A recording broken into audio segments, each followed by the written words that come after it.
സലഫി പണ്ഡിതന്മാർ ഇത്തരം വിഷയങ്ങളിൽ ഇസ്ലാമികമായി തന്നെ സലഫി പണ്ഡിതന്മാർ കൊടുക്കുന്ന മറുപടിയിൽ ചില വ്യക്തികൾ ചോദിക്കാണ്, ഇങ്ങനെ ഗേ ആയിട്ടുള്ള ഒരു മകൻ എനിക്കുണ്ട്, അങ്ങനെയാണെങ്കിൽ ആ ഗേ ആയിട്ടുള്ള മകനെ ഞാൻ എങ്ങനെയാണ് ഡീൽ ചെയ്യേണ്ടത് എന്നുള്ള ചോദ്യമാണ് സലഫി പണ്ഡിതന്മാർ ചോദിക്കുന്നത്. ആ ചോദ്യത്തിന് ഉത്തരം ഒരിക്കലും ഇവർ പറഞ്ഞ പോലെ അവരെ കൊല്ലണമെന്നോ അല്ലെങ്കിൽ അവരെ കല്യാണം കഴിക്കുക ഇങ്ങനത്തെ ഒരു വിഷയമല്ല പറഞ്ഞത്. അവർ കൃത്യമായി പറഞ്ഞു, ഈ വിഷയത്തിൽ നിങ്ങൾ കൃത്യമായി one of the greatest remedies four one who is tested with this calamity, ഇതൊരു ഒരു പരീക്ഷണമാണ്. ആ പരീക്ഷണം വെച്ച് ഒരാൾ പരീക്ഷിക്കപ്പെട്ടാൽ എന്ത് ചെയ്യണം? കൃത്യമായി പറയുന്നു, to warn him his punishment and remind him of what happen to the people of Lut. ഇതിൽ ചരിത്രപരമായിട്ട് ഇസ്ലാമിക ചരിത്രത്തിൽ പറയുന്ന ഇത്തരം വിഭാഗങ്ങൾ ചെയ്ത പ്രവർത്തനങ്ങൾക്ക് റബ്ബ് കൊടുത്ത മറുപടി പരീക്ഷണം എന്തൊക്കെയാണെന്ന് പറയുന്നു. എന്നിട്ട് പറയാണ്, ഒന്നാമത്തെ സ്റ്റേജിൽ പറയാണ്, അത്തരം ആളുകളുമായി നിങ്ങൾ കൂടുതൽ അടുക്കണം.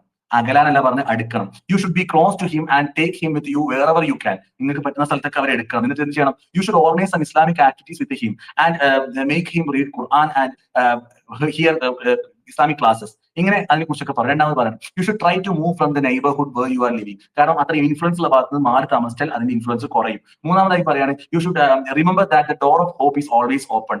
ഇങ്ങനത്തെ പ്രവർത്തനങ്ങളൊക്കെ ചെയ്യുമ്പോൾ അതൊരിക്കലും ആളുടെ ജീവിതാവസാനം വരെ അവർ സെക്ഷലി ഇങ്ങനെ ഇല്ലാതെ ജീവിക്കുമെന്ന് ചോദിക്കുമ്പോൾ അങ്ങനെയല്ല, അത് മാറും. അതിന് കൃത്യമായിട്ട് സെക്ഷലി സൈക്കോളജിക്കൽ ആയിട്ടുള്ള അതിന്റെ കാര്യങ്ങളൊക്കെ കൃത്യമായി മുന്നോട്ട് കൊണ്ടുപോയി കഴിഞ്ഞാൽ അത് മാറും. പിന്നെ പറയാണ്, keeping him busy with other works.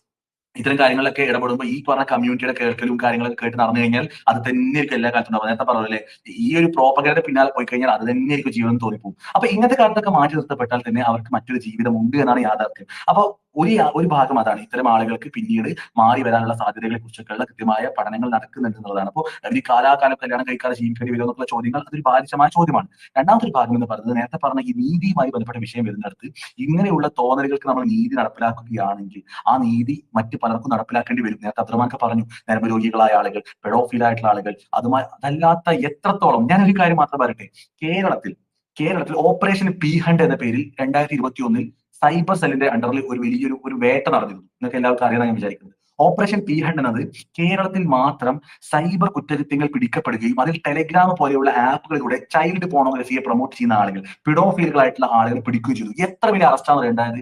ഞാൻ ചോദിക്കുന്നത്, അത് ചെറിയൊരു കമ്മ്യൂണിറ്റി അല്ല, അത് മൈനോറിറ്റി അല്ല, കുറെ ആൾക്കാർ അതിന് പിന്നിലുണ്ട്. അതൊരു തോന്നലാണ്. അപ്പൊ നമ്മളിങ്ങനെ പറയാണ്, അവർക്ക് നീതി വേണ്ടേ?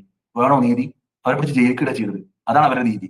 എന്തുകൊണ്ട്? കാരണം ഇവിടെ നമ്മൾ പരിശോധിക്കുന്നത് അതിന്റെ ശരീരത്തിനെയാണ്. അത് കൃത്യമായിട്ടും അത് ഉണ്ടാക്കുന്ന ഇമ്പാക്റ്റിനെയാണ്, കോൺസിക്വൻസിനെയാണ്. അപ്പോൾ ഒരു ഇൻഡിവിജ്വൽ പ്ലഷറിനപ്പുറത്തേക്ക് അത്തരം കാര്യങ്ങളൊക്കെ പരിഗണിക്കുക എന്നുള്ളതാണ്. പിന്നെ ഇസ്ലാമികപരമായിട്ട് പറയുകയാണെങ്കിൽ അത് ഒരു അത്ഭുതമാണ് ശരിക്കും. കാരണം മറ്റൊരാൾക്കും ചിന്തിക്കാൻ കഴിയാത്തൊരു മറുപടി ഇസ്ലാമിനെതിരുണ്ട്. ജീവിതാവസാനം വരെയും ആ പറയുന്ന ത്യാഗങ്ങൾക്കും ആ പരീക്ഷണത്തിനും അവർക്ക് പുണ്യം ലഭിക്കുമെന്നും ആ പുണ്യത്തിന്റെ അടിസ്ഥാനത്തിൽ അവർക്ക് സ്വർഗത്തിൽ അവരുടെ ആഗ്രഹപ്രകാരമുള്ള ജീവിതം മുന്നോട്ട് നയിക്കാൻ സാധിക്കുന്നതായിരുന്നു.